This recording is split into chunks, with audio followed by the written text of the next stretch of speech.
Bismillahirrahmanirrahim. Perkenalkan, saya Denisa Amelia Senjaya dengan NIM 18051517. Di sini saya akan mempresentasikan pemodelan sistem dinamis yang saya buat mengenai pengelolaan erosi wilayah hulu dan hilir di salah satu daerah aliran sungai.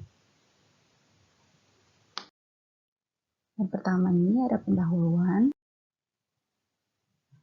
Di sini ada latar belakangnya terlebih dahulu. Jadi, pengelolaan sumber daya alam, terutama sumber daya lahan di daerah aliran sungai, mempunyai peranan penting dalam upaya pemanfaatan secara berkelanjutan.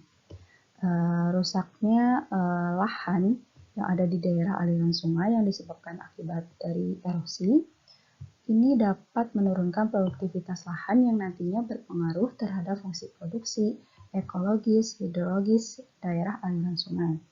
Erosi sendiri yaitu hilangnya lapisan tanah dari suatu tempat yang diangkut ke tempat lain oleh air atau angin.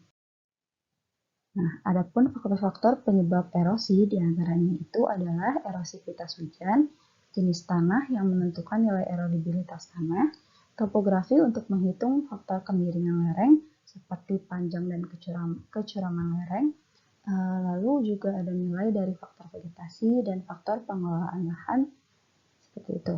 Dan untuk mencegah terjadinya erosi dan mengurangi laju dari tingkat erosinya juga diperlukan penanganan atau solusi yang tepat untuk menanggulangi dan mengurangi tingkat erosi daerah aliran sungai melalui pendekatan pembuatan model dinamis.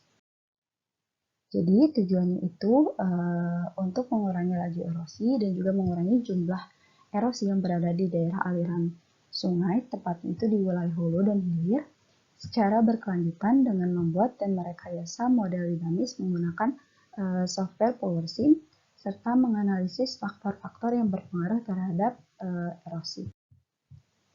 Selanjutnya ada bagian metode. Jadi di sini untuk metode sistem dinamisnya sendiri, semuanya itu menggunakan perangkat lunak PowerSim dan nanti saya akan membuat causal loop dan stock flow-nya yang nantinya itu akan menghasilkan grafik dan talian waktu. Di sana nanti kita bisa lihat nilai-nilainya, apakah jumlah erosi itu berkurang atau tidak. Dan yang terakhir, dianalisis hasilnya secara kualitatif. Nah, untuk deskripsi kasusnya sendiri, jadi pada suatu daerah aliran sungai di wilayah hulu dan hilir yang terdiri atas pemukiman penduduk, timbul permasalahan yang cukup serius, yaitu terjadinya erosi. Sehingga penduduk sekitar sangat berantisipasi jika terjadi bencana seperti banjir dan longsor. Kondisi topografi pada wilayah hulu terdapat tutupan lahan yang berupa tumbuhan hutan dan sedikit pemukiman.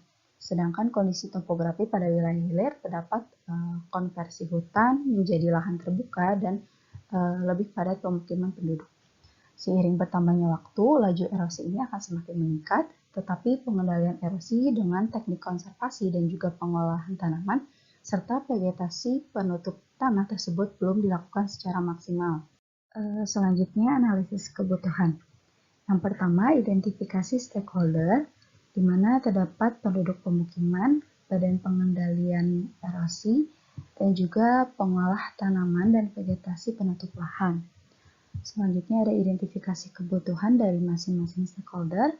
Untuk penduduk pemukiman ingin laju erosi itu terkendali sehingga tidak terjadi lagi banjir dan longsor.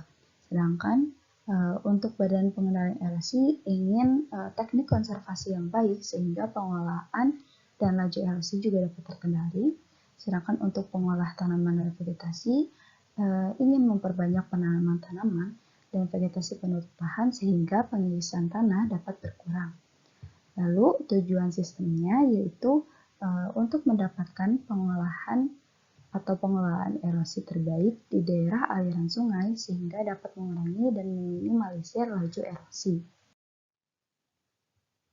Selanjutnya, identifikasi sistem. Yang pertama ada identifikasi subsistem, di mana terdapat sungai wilayah hilir dan hulu, pemukiman penduduk, tempat pengolahan tanaman, dan vegetasi penutup lahan. Lalu identifikasi subsubsistem, di mana adanya aktivitas penduduk di sungai, aktivitas pengendalian erosi, pengolahan tanaman, dan vegetasi penutup lahan.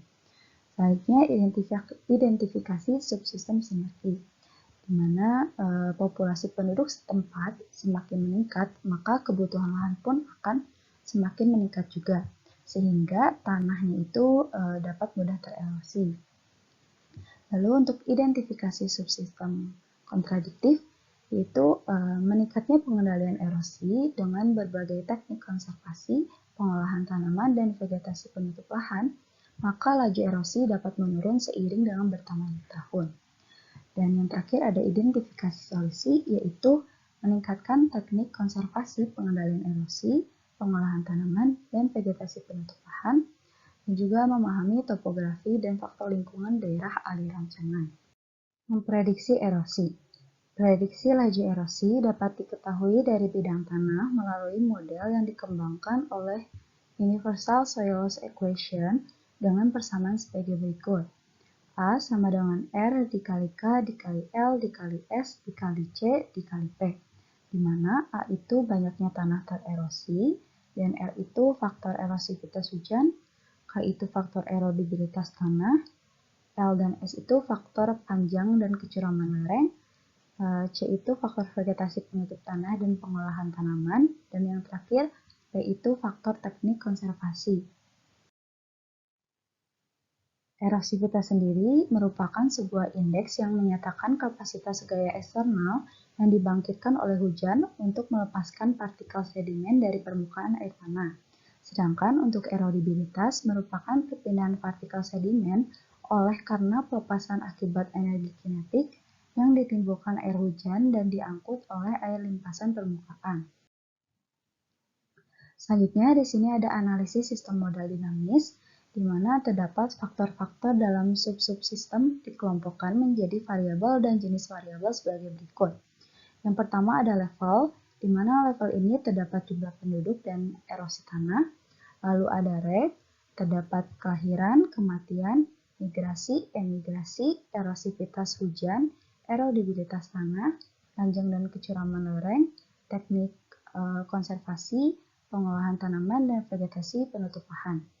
Untuk auxiliary dan konstanta, terdapat tingkat kelahiran dan kematian penduduk, tingkat migrasi dan emigrasi penduduk, tingkat teknik konservasi terhadap pengendalian tanaman dan juga pengelolaan tanaman dan vegetasi penutup lahan. Selanjutnya di sini ada tahapan secara keseluruhan pembangunan model sistem dinamis pengelolaan erosi daerah aliran sungai berdasarkan hasil pengelompokan variabel dan jenis variabel yang sudah disebutkan sebelumnya, yaitu sebagai berikut. Yang pertama, membuat konsep dan juga causal loop diagram, lalu membuat stock flow diagram, input data dan juga data skenario, lalu simulasi berupa diagram dan juga tabel waktu, dan yang terakhir analisis data. Masuk ke bagian hasil. Yang pertama ini ada model simple causal atau causal loop diagram. Model simple causal atau causal loop diagram, hubungan variabel antara jumlah penduduk dan kebutuhan lahan sangat berpengaruh sehingga menyebabkan terjadinya erosi tanah di daerah aliran sungai, wilayah hulu, dan hilir. Bisa dilihat dari gambarnya, jumlah penduduk ini dipengaruhi oleh kelahiran, kematian, migrasi, emigrasi. Apabila jumlah penduduk meningkat, maka kebutuhan lahan pun akan semakin meningkat. Banyak penduduk yang mulai membuka lahannya di daerah aliran sungai atau di pinggir sungai, sehingga dapat menimbulkan dampak lagi, yaitu terjadinya erosi tanah di daerah wilayah hulu dan juga wilayah hilir. Nah, erosi tanah ini dipengaruhi oleh faktor lingkungan seperti yang sudah disebutkan sebelumnya, yaitu ada erosivitas hujan, erodibilitas tanah, ada juga panjang dan kecuraman lereng. Untuk mengurangi jumlah erosi tanah yang terdapat di daerah aliran sungai tersebut, maka diperlukan pengolahan tumbuhan dan vegetasi penutup tanah, dan juga diperlukan peningkatan teknik konservasi, di mana apabila sudah dilakukan upaya tersebut diharapkan dapat menurunkan laju dan juga jumlah dari erosi tersebut. Nah, selanjutnya di sini ada model sistem dinamis atau stock flow diagram yang sudah dibuat berdasarkan causal loop yang sudah dijelaskan sebelumnya. Sama seperti tadi, yang pertama ini ada jumlah penduduk. Nah, jumlah penduduk ini dipengaruhi oleh migrasi, emigrasi, terus kelahiran, kematian, di mana di sini juga dibuat konstantanya dengan masing-masing variabelnya. Lalu di bagian daerah hulu dan hilir, erosi tanahnya juga dipengaruhi oleh faktor-faktor lingkungan seperti erodibilitas, erosivitas, terus panjang dan kecuraman lereng, dan juga ada beberapa upaya yang dilakukan seperti meningkatkan teknik konservasi dan juga meningkatkan pengelolaan tanaman dan vegetasi penutup lahan. Untuk erosi tanah di bagian hulu dan hilir ini sama disebabkan oleh faktor tersebut. Nah, selanjutnya pemasukan data awal variabel model sistem dinamis. Yang pertama ada variabel penduduk, di mana terdapat unsur jumlah penduduk, kelahiran, kematian, migrasi, emigrasi, dan kebutuhan lahan. Jumlah di hulu dan hilir ini sama digabungkan jumlahnya dengan jumlah penduduk sekitar 15.000 jiwa dan kelahiran itu 3% per tahun, kematiannya 1% per tahun, migrasinya itu 1% per tahun, emigrasinya 0,5% per tahun. Lalu kebutuhan lahannya itu 0,00002% per jiwa per tahun. Nah, selanjutnya ada variabel dari erosi tanah, di mana terdapat unsur jumlah erosi, erosivitas hujan, erodibilitas tanah, panjang dan kecuraman lereng, teknik konservasi, dan pengelolaan tumbuhan dan vegetasi penutup tanah. Untuk jumlah erosi sendiri di bagian hulu itu ada 120, sedangkan di bagian hilirnya itu 150. Untuk erosivitas di bagian hulu 0,5 dan di bagian hilirnya itu 1%. Untuk erodibilitas dan panjang kecuraman lereng sama, jumlahnya itu 0,5% per tahun dan di bagian hilir juga 1% per tahun.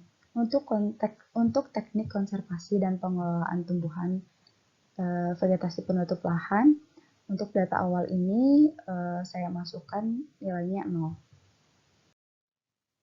Nah, di sini maka dibuatlah skenario sistem modal dinamis, di mana saya ini akan mengubah tingkat kelahiran, tingkat migrasi, tingkat peningkatan teknik konservasi, dan juga tingkat pengelolaan tanaman dan vegetasi penutup lahan, baik di wilayah hilir maupun di wilayah hulu. Selanjutnya, modifikasi pemasukan data skenario model sistem dinamis yang saya buat. Untuk skenario yang pertama, yaitu menekan laju pertumbuhan penduduk dengan membatasi jumlah kelahiran, di mana terdapat unsur kelahiran dan jumlah sebenarnya itu 3% per tahun. Di sini diubah menjadi 1,5% per tahun. Lalu skenario kedua mengurangi jumlah migrasi yang masuk, dan unsurnya itu ada unsur migrasi, dan jumlah sebenarnya itu 1% per tahun diubah menjadi 0,5% per tahun. Lalu skenario yang ketiga meningkatkan teknik konservasi pada lahan kritis akibat erosi, dan unsurnya itu teknik konservasi yang jumlah sebenarnya itu 0, diubah menjadi di wilayah hulu itu 1,5% per tahun, sedangkan di wilayah hilir 3% per tahun. Untuk yang skenario keempat, meningkatkan pengelolaan tumbuhan dan juga vegetasi penutup tanah untuk mengurangi laju erosi. Unsurnya itu pengelolaan tumbuhan dan vegetasi. Untuk jumlah sebenarnya itu awalnya 0 dan diubah menjadi di bagian hulu yaitu 0,5% per tahun, sedangkan di bagian hilir 1% per tahun. Selanjutnya masuk ke bagian pembahasan. Bertambahnya jumlah penduduk menyebabkan kebutuhan lahan juga akan semakin meningkat. Berubahnya tata guna lahan dapat menyebabkan erosi tanah, laju erosi terus bertambah, dan tanah tersebut akan tergerus bergerak menuju sungai. Upaya yang dilakukan untuk mengatasi erosi tersebut adalah dengan membatasi jumlah kelahiran dan mengurangi jumlah migrasi. Itu terdapat pada skenario 1 dan 2. Hasil simulasi menunjukkan terjadi penurunan jumlah penduduk dan erosi tanah menjadi 24.700 jiwa dan sekitar 72.000 ton erosi tanah di wilayah hulu serta 54.000 ton erosi tanah di wilayah hilir. Bisa dilihat dari tabel waktu atau simulasi tabel waktunya. Di tahun ke-100 ini, yang awalnya jumlah penduduk sekitar 177.000 menurun menjadi 24.000, sedangkan untuk jumlah erosinya di wilayah hulu yang asalnya sekitar 531.000 menurun menjadi 72.000, sedangkan di wilayah hilirnya yang asalnya itu jumlah erosinya sekitar 2 juta lebih menurun menjadi 54.000. Nah, lalu di sini ada grafik waktunya. Bisa dilihat sebelum modifikasi jumlah penduduknya itu ada 150.000 di 150.000 jiwa. Sedangkan setelah dimodifikasi menurun menjadi 24.000 jiwa. Nah, di sini pun ada solusi lain yang dapat dilakukan untuk pengendalian erosi tanah di kawasan hulu dan hilir daerah aliran sungai, yaitu meningkatkan teknik konservasi, pengolahan tanaman dan vegetasi penutup atau skenario 3 dan 4. Penggunaan teknik konservasi itu dapat dilakukan dengan menggunakan teknik konservasi teras bangku yang baik yang digunakan sebagai bidang olah pada lahan miring yang nantinya itu bertujuan untuk menyerap aliran permukaan dan pengendalian erosi. Sedangkan untuk pengelolaan tanaman dan vegetasi penutup dapat dilakukan dengan penanaman tanaman penutup tanah yang dapat berfungsi sebagai pelindung tanah. Sehingga ketika hujan turun, maka air hujan itu tidak langsung menyerap ke tanah, tetapi dapat diserap oleh tumbuhan terlebih dahulu. Nah, selanjutnya di sini ada hasil simulasi yang menunjukkan bahwa pembatasan jumlah kelahiran, mengurangi jumlah emigrasi, lalu meningkatkan teknik konservasi, pengelolaan tanaman, dan vegetasi penutup tanah dapat berpengaruh pada penurunan erosi. Seperti pada gambar 7 ini, jumlah erosi tanah di wilayah hulu dari 120.000 ton menjadi sekitar 72.000, sedangkan jumlah erosi tanah di wilayah hilir dari 150.000 ton menjadi sekitar 54.000 ton. Bisa dilihat dari grafiknya bahwa yang asalnya itu grafiknya naik, ketika sudah dimodifikasi dan diubah nilai dari masing-masing konstantanya, maka terjadi penurunan jumlah dan juga laju erosi.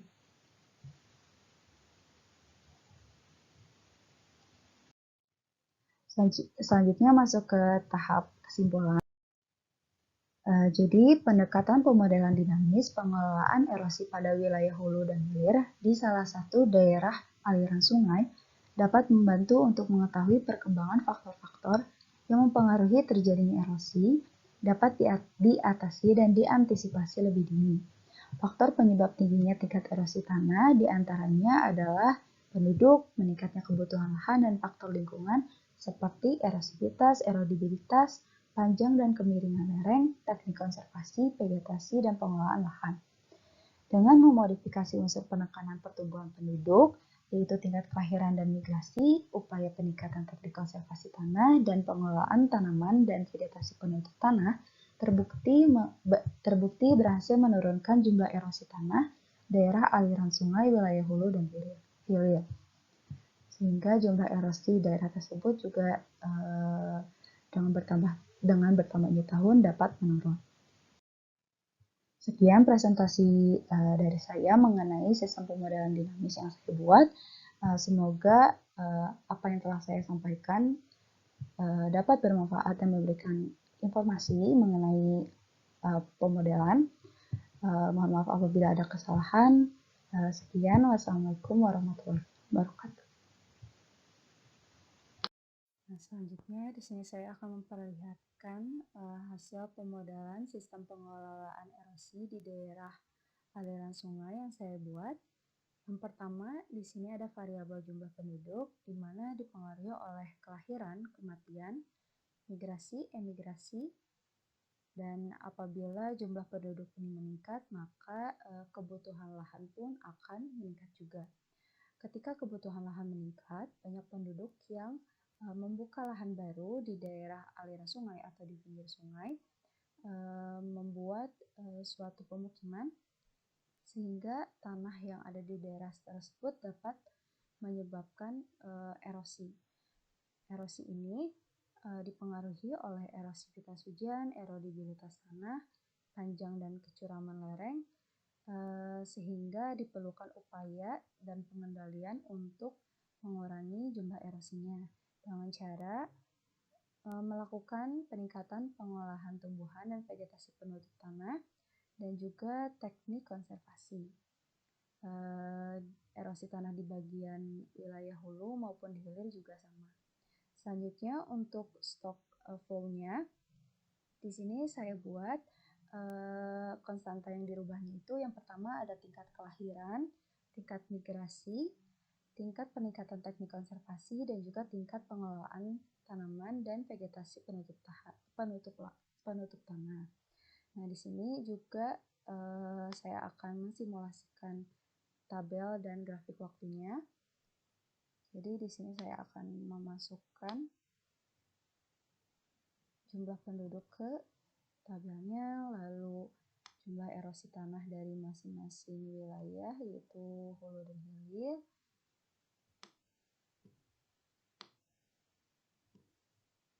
Nah, setelah itu untuk di bagian grafiknya, grafik yang pertama untuk jumlah penduduk, serta grafik yang kedua untuk jumlah erosi tanahnya.